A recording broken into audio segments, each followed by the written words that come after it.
اما بعد فاعوذ باللہ من الشیطان الرجیم بسم اللہ الرحمن الرحیم یا ایھا المدثر قم فانذر وربک فکبر وثیابک فطہر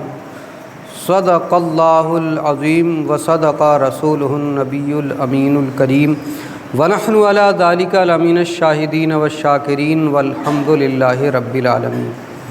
آئیے سب سے پہلے بارگاہ رسالت میں ہدیہ درود پیش کریں۔ پڑھیں اللہم صلی علی سیدنا و شفینا و نبینا مولانا محمد وعلی آل سیدنا و مولانا محمد وبارک وسلم۔ حضرات محترم، سرکار مصطفیٰ صلی اللہ تعالی علیہ وسلم کی زندگی کا وہ دور جو کہ اعلان نبوت کا دور تھا، اس کا بیان جاری ہے۔ سرکار مصطفیٰ صلی اللہ تعالی علیہ وسلم پر غار حرا میں آپ کی عمر شریف کے 40 سال سورہ اقرا نازل ہوئی،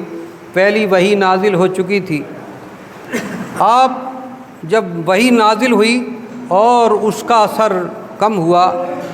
غار حرا سے اتر کر دوپہر کا وقت تھا، آپ اپنے گھر تشریف لائے۔ حضرت خدیجہ الکبریٰ نے جب دیکھا کہ آپ کا جسم پسینہ پسینہ، آپ نے ارشاد فرمایا، اے خدیجہ مجھے چادر اڑاؤ، چادر اڑاؤ۔ تو ایک کمبل لا کر حضرت خدیجہ الکبریٰ نے آپ کے اوپر ڈھانپ دیا۔ جب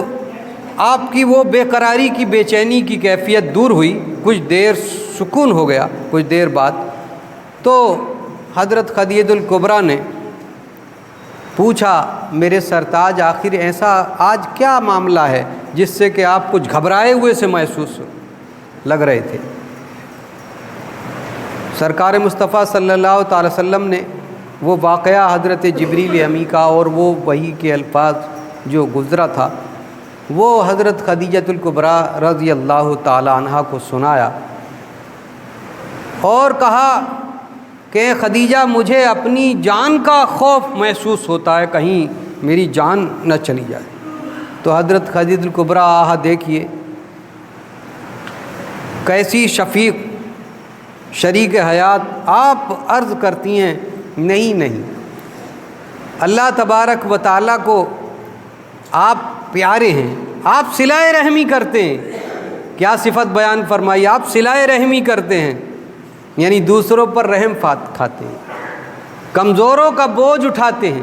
یتیموں کے والی ہیں، یتیموں کے سر پر شفقت سے ہاتھ پھیرتے ہیں، ان کی پرورش کرتے ہیں، بے سہاروں کے سہارا ہیں۔ اللہ تبارک و تعالیٰ آپ کو رسوا نہ کرے گا۔ پھر آپ لے کر حضرت خدیجہ الکبریٰ آپ کو لے کر سرکار کو لے کر اپنے چچا زاد بھائی ورقہ بن نوفل کے پاس گئیں۔ وہ دور جاہلیت کے تمام اس جہالت کے نظام سے، جہالت کے نظام کو ترک کر کے اور عیسائی مذہب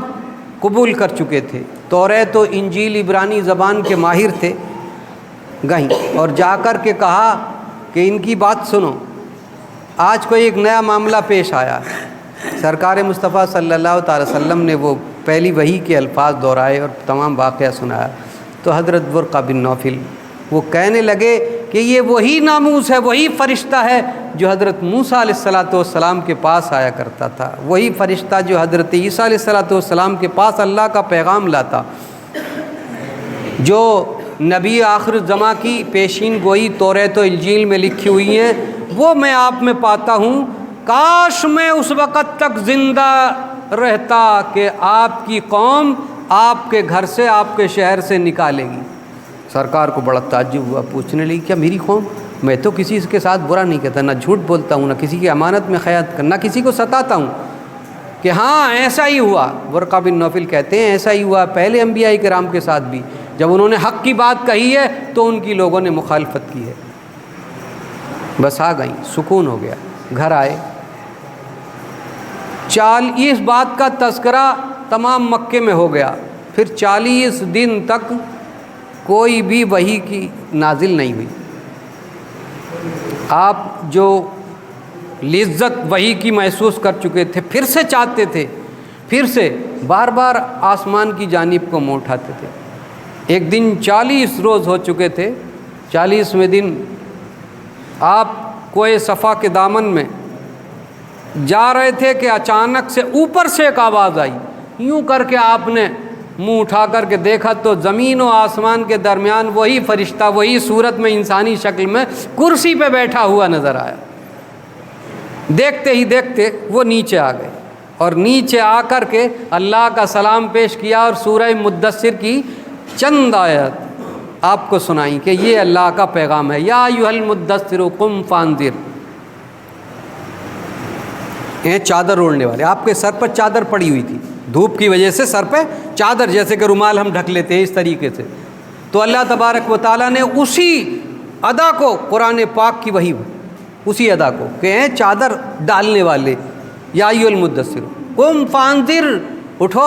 اور اپنے رب کا ڈر سناؤ، اپنے رب کی بات سناؤ، قم فانذر وربک فکبر، اور اپنے رب کی بڑائی، اپنے رب کی تعریف بیان کر دو لوگوں سے، وثیابک فطہر، اور اپنے کپڑوں کو پاک رکھو۔ یہ دوسری وحی کے الفاظ تھے۔ سرکار مصطفیٰ صلی اللہ تعالیٰ علیہ وسلم آئے، حضرت خدیجہ الکبریٰ کو سنایا تو حضرت خدیجہ الکبریٰ نے بخوشی اشہد ان لا الہ الا اللہ واشہد ان محمد عبدہ ورسولہ، آیا ہے تفسیر کی کتابوں میں کہ سب سے پہلے ایمان لانے والی حضرت خدیجہ الکبریٰ ہے کہ میں گواہی دیتی ہوں کہ آپ اللہ کے سچے رسول ہیں، اللہ ایک ہے اور میں آپ کی رسالت کی گواہی دوں۔ آپ سرکار مصطفیٰ صلی اللہ تعالیٰ علیہ وسلم نے جب کہ حکم ہو گیا قم فانذر، اللہ کا ڈر سناؤ، تو پہلے اپنے خاندان والوں کو اپنے گھر میں دعوت دی، اکٹھا کیا، شام کے وقت میں سب کو اکٹھا کر لیا قریشیوں کو، اور وہ وحی کے الفاظ سنا دیے، اقرأ بسم ربک الذی خلق، پہلی وحی کے بھی اور دوسری وحی کے بھی الفاظ سنا دیے، اور لوگوں سے کہا کہ اللہ نے مجھے اپنا رسول بنا کر کے مبعوث فرمایا ہے، میں اللہ کا رسول ہوں، اللہ ایک ہے، اسی کو مان لو، اس کے سوا کوئی خدا نہیں ہے، اور جنہیں تم خدا کی جگہ پوچھتے ہو، لات و عزیٰ و حبل، یہ بے جان پتھر کی مورتیاں ہیں، اس کے سوا کچھ نہیں، نہ یہ تمہارا کچھ بگاڑ سکتی ہیں نہ کچھ تمہیں مدد کر سکتی ہیں، یہ پتھر کی مورتی تمہارے ہاتھ کی بنی ہوئی ہیں، یہ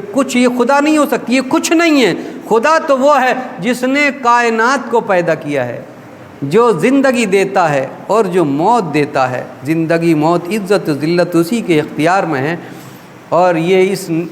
حق کام کے لیے، اللہ کے اس پیغام کو پھیلانے کے لیے، دنیا میں عام کرنے کے لیے کون ہے جو میرا ساتھ دے گا؟